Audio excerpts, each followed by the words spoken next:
Welcome, friends. My name is Sande, and we are going to present a message in this program that is entitled Building a Covering. Building a covering for the need to cover yourself. You're trying to cover something. And the story that we are going to start with is found in the book of Genesis, chapter 3. And if you are familiar with the Bible, that is the chapter when sin entered this world. Our father Adam and our mother Eve, they ate of a forbidden fruit, and they saw themselves naked. And after they saw themselves naked, the Bible reads the following. The eyes of both of them were opened, and they knew that they were naked. And they sewed fig leaves together and made themselves coverings. Now, that word coverings in reality can be translated, or ought to be translated, as aprons.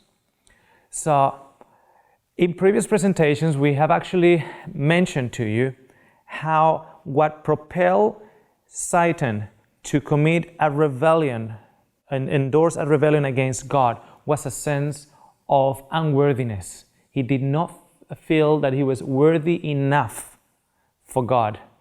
Again, that was a lie. It was a perception in his mind that was not reason of existence, but because he believed the lie and not the truth, which was that God loved him. He endeavored to actually commit himself to exalt himself above anything else, including God, just to show that he was worthy. He presented the same lie to our fathers. He said to Eve, if you eat of the fruit, you will be better, in a better position, you will be more worthy, you will be even like God, implying that the way God made her was not good enough, not even for God. Was not good enough for herself, was not even good enough for God. And that creates in the human being a desire to exalt, a desire both to cover that weakness and to build something around them that would prevent anyone to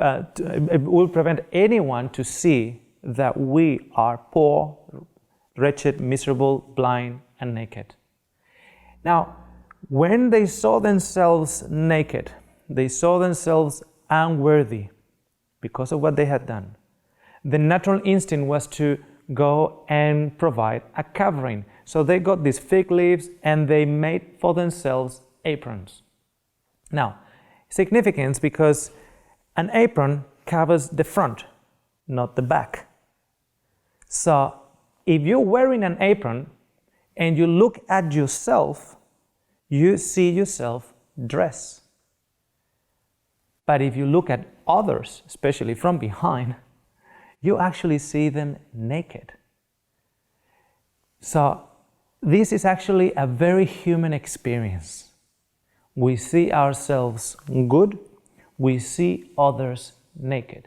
We see the dust in our eye, and we see a huge plank in someone else's eye.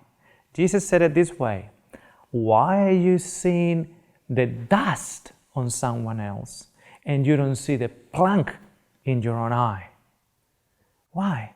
Because when God sees us, He does the following.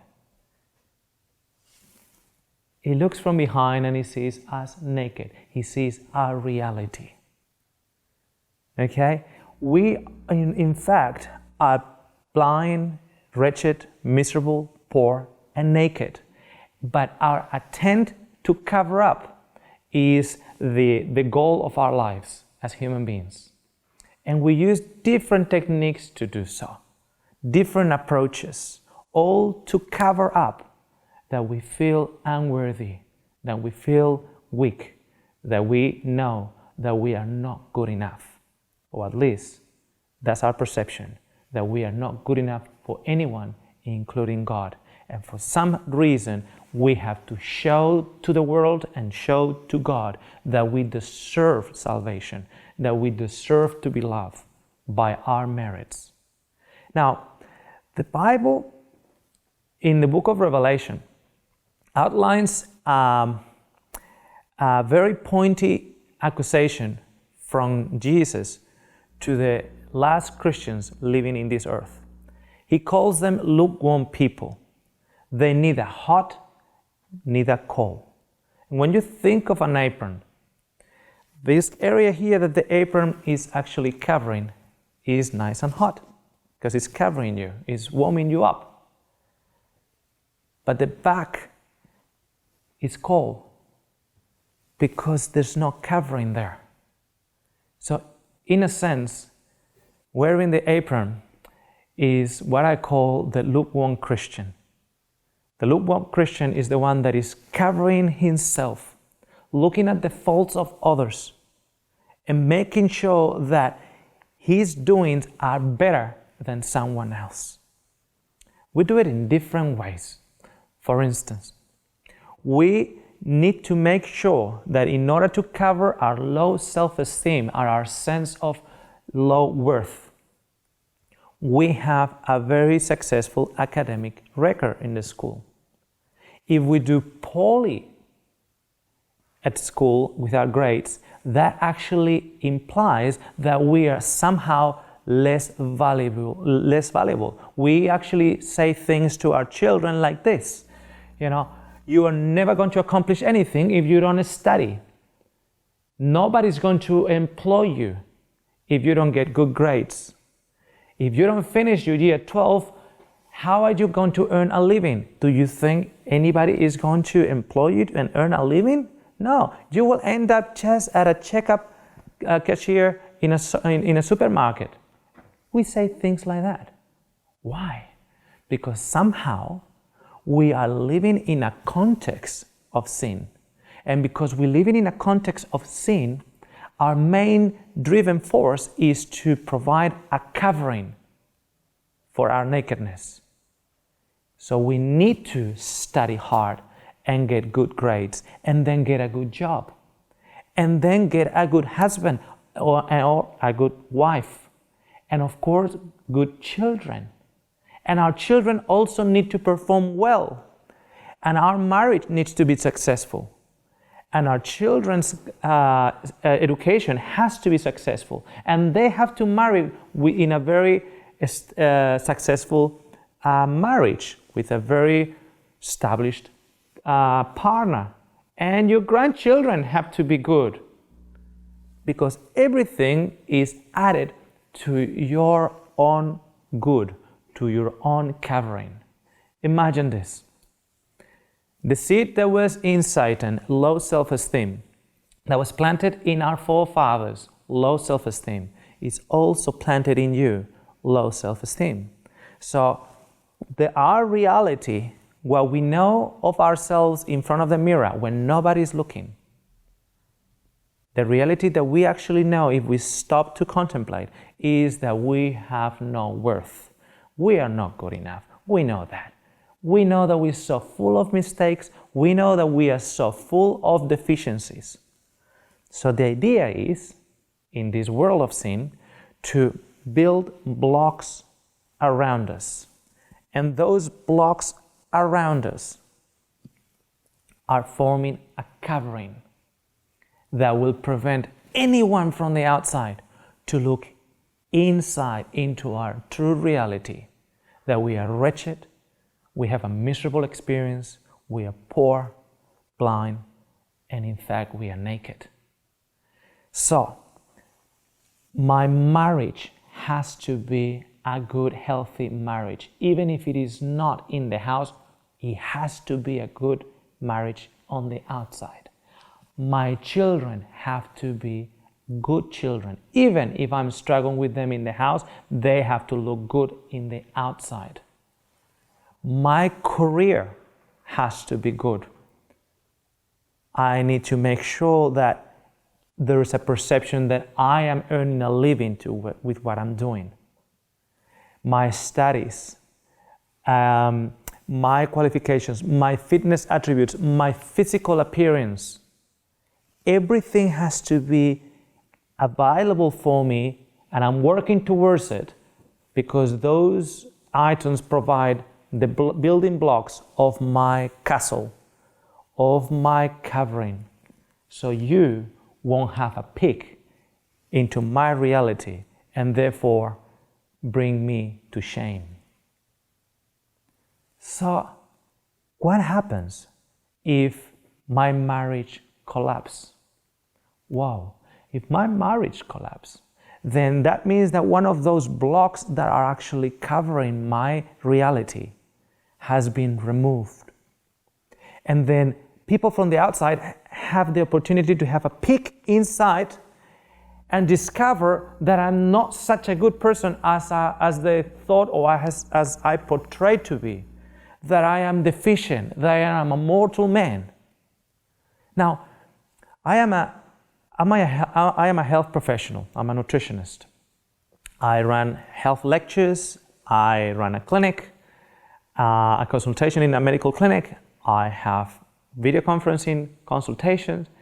And people look at my material and my protocols and they appreciate my input because of my qualifications, because of my clinical experience, etc. Now, my health is one of those blocks. I need to be healthy. I need to look healthy. And that in itself, when I look healthy and I portray that healthy image, is also a protection. That's what the people will look at. They won't look at my reality, that I am a mortal man, fragile, naked, and in need of love and acceptance. So, think about this. Imagine Oscar Sande, the nutritionist. He's been diagnosed with cancer. Man, of all things, cancer. And the news travel fast and somebody sends you an email and have you heard? Oscar, do you know the health lecturer? He actually has cancer. You know, the temptation of the human being is this. I will be saying to God, come on, cancer? If you wanted to get rid of me, just kill me on a car accident. I'll be a hero. You kill me on a car accident, I'll be a hero. Oh, such a potential. He's a young man, a professional, has so many good inputs on health. What a pity, he died in a car accident. Everybody will be crying. But you allowed cancer to touch me? Of all things, cancer? To the healthy guy, to the health lecturer? Oh man. Can you see that? That is the block that gives my value, my image, my qualification, my message gives me my value. And if that gets trampled upon, in this case by cancer, that whole block has been removed from my covering. I love my wife, and I pray to God that we will actually be living together forever. But let's say that my marriage fails and we get a divorce. And at this point, let me tell you, I don't think we are close from doing that, but I cannot be walking in confidence, always in the fear of the Lord. Let's say that I had the cancer and then my marriage, it just gets destroyed. Oh no, now my successful marriage, another block of my covering, something that was actually giving me worth because I am a Christian, I have a successful marriage. That gives me worth, and it gives worth to my Christianity, doesn't it? But now I'm getting divorced. Now, let's say my children, they have grown up in a Christian home. They stop going to church. And beyond that, they start drinking alcohol. They start piercing their bodies. They start actually living like a normal, secular young person, from disco on the weekend to whatever else to earn money through the week so they can spend it in alcohol and drugs. Oh no! that's another block of my covering that has been removed. Everybody can see now for sure that I am wretched, I am miserable, I am poor, blind, and naked. All my efforts for nothing. You see, in Spain, from 2007, when the economic crisis started, the real estate bubble in Spain collapsed, and there were a lot of people unemployed, a lot of people without the capability to follow the repayments for the mortgage. So first, they lost their job. Then somebody came and took the car. After taking the car, they received the notice of disconnection from the electricity supplied, and that was cancelled. Then the shop will not agree to give them more food because no money was coming. So then the fridge was empty, and the cupboard was empty of food. And then somebody will come from the bank with a notice. They are going to get the house from them because of the repayments.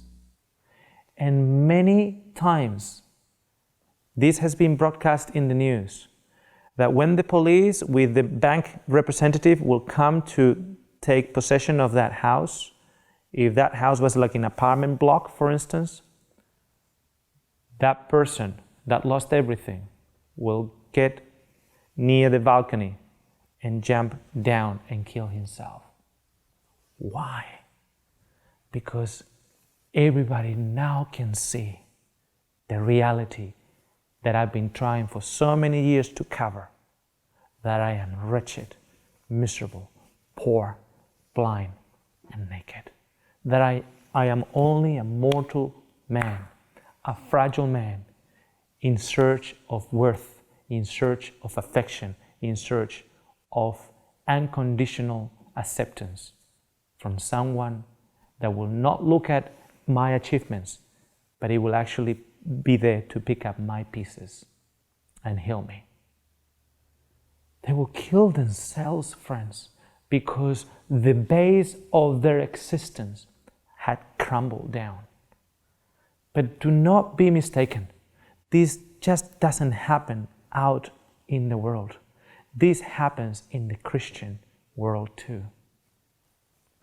If the Christian couple is successful in their marriage and someone else in the church is not, somehow there is an implied psychological approach in the people's minds that that couple that is successful is for some reason is better, and those two individuals are better than the other two individuals that they could not hold their marriage together. So their value is placed upon that block called marriage or successful marriage. The other people, however, they are less of an individual because of it. If my son is, let's say, an engineer, and he has a job as an engineer, it appears in society, in the psyche of those around us, that he will be a much valued person than if he was just, I don't know, somebody that will be filling up stock in the supermarket. Somehow the engineer, being my son, will be of more value. He will have more value because of it, as opposed as if he just picking up rubbish from the street, working for the local government, just cleaning up the streets, for instance. You notice that? We even do it through a payment system. We will pay more to an engineer than somebody that is cleaning the streets. We already put in a value on it. That person is more valuable than that other person. And without even noticing it, we are having that so ingrained in our lives, Christians and non-Christians, that in order to be valued, in order to achieve value and worth, we need to do something. We need to be doing something and doing it good. We need to be successful in something. Our children had to be successful. Oh, how much we struggle when all of a sudden the decisions and ideas that we thought our children were going to take are not the ones that they are actually taking. And we respond to our children in this way.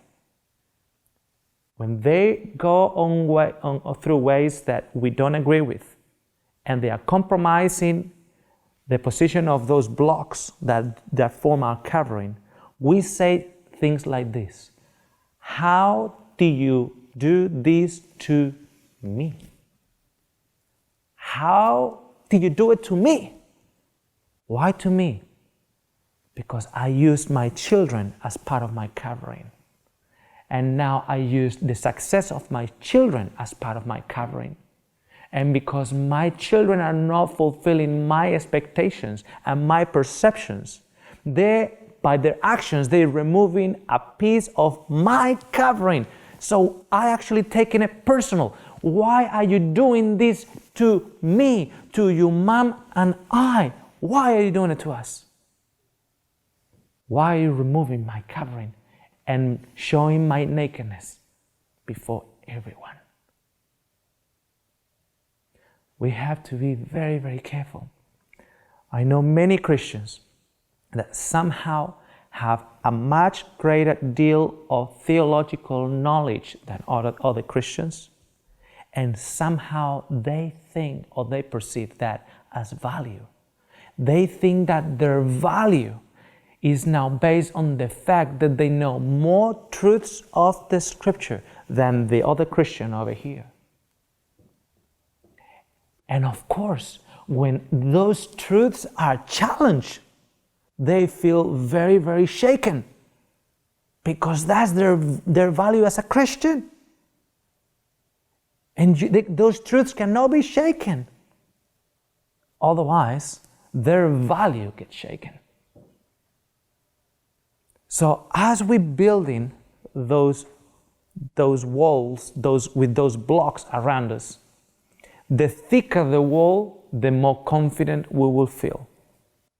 When we're talking about a very confident man, in most cases, it is a man that has a number of success in his life. So the thickness of his protective wall is nice and wide.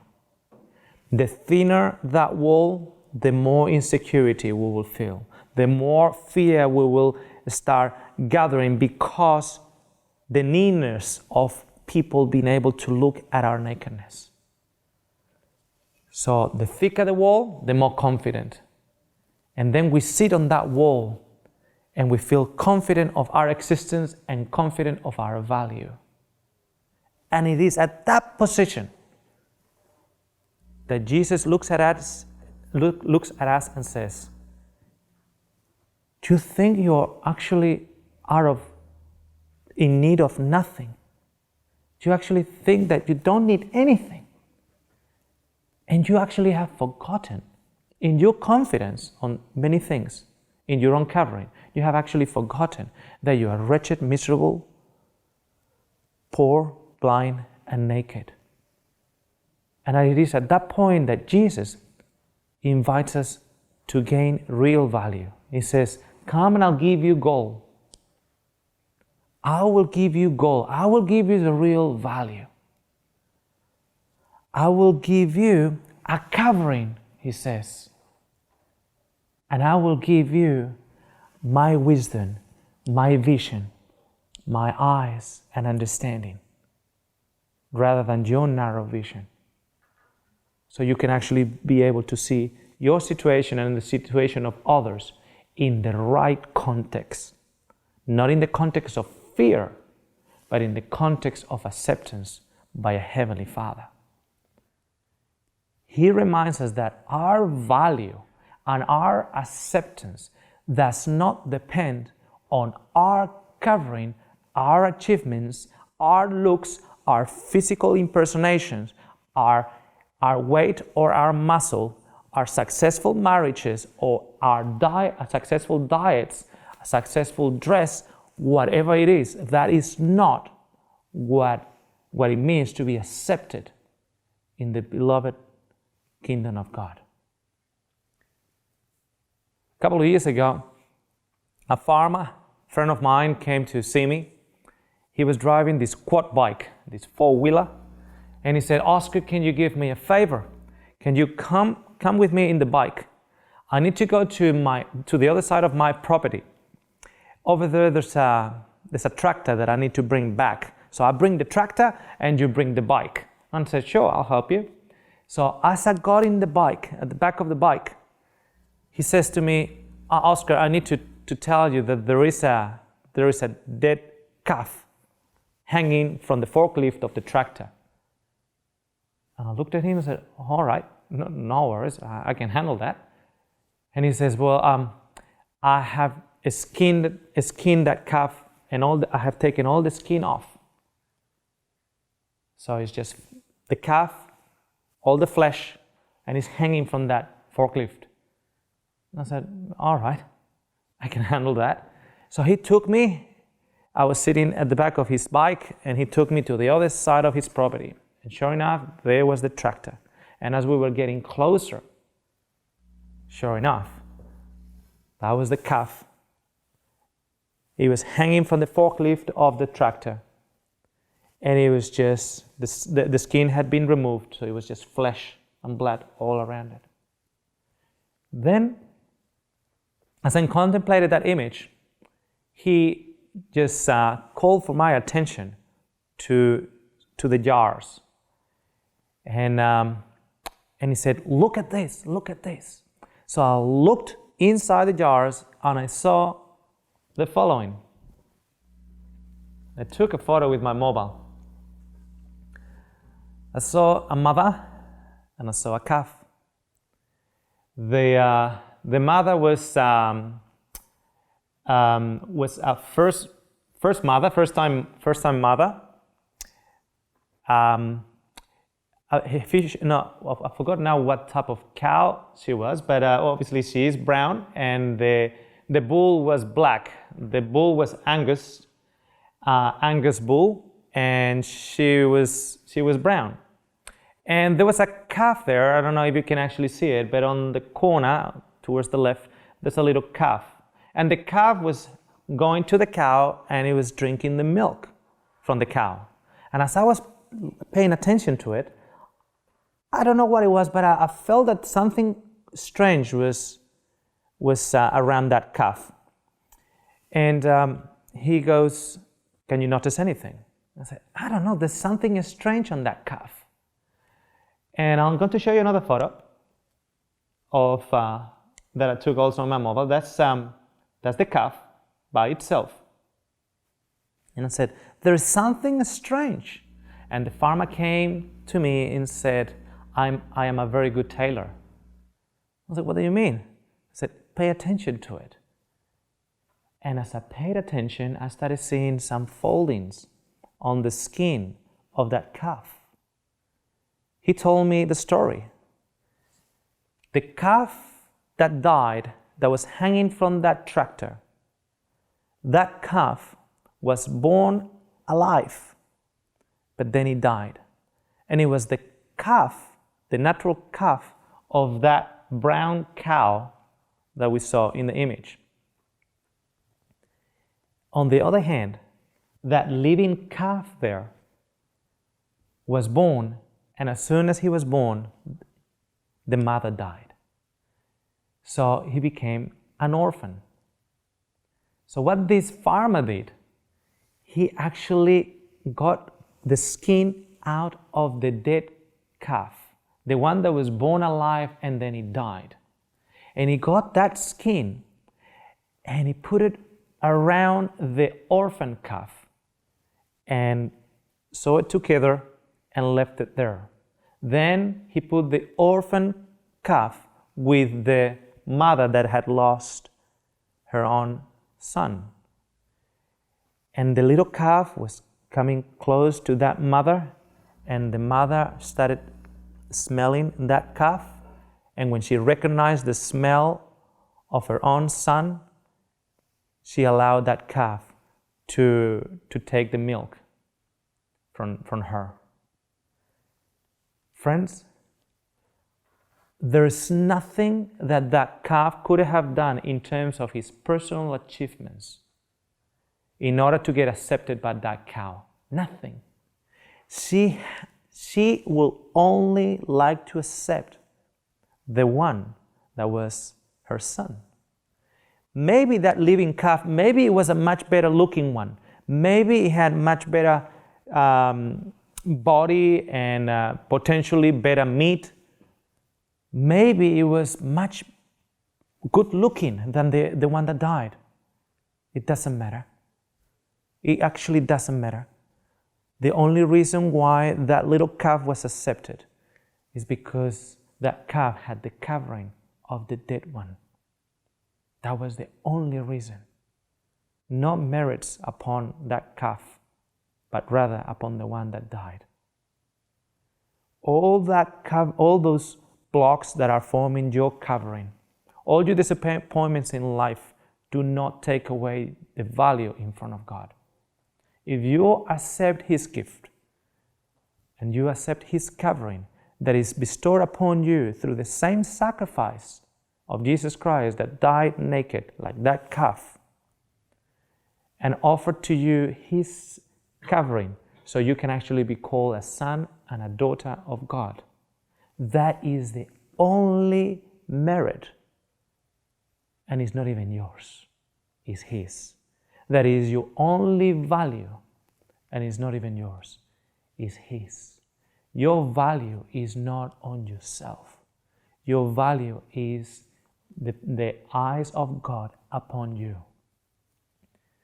God is disappointed. Not when you do wrong things, not when you do naughty things, not when your marriage fails, not when your children go into the world. God is disappointed when you place too little value on yourself.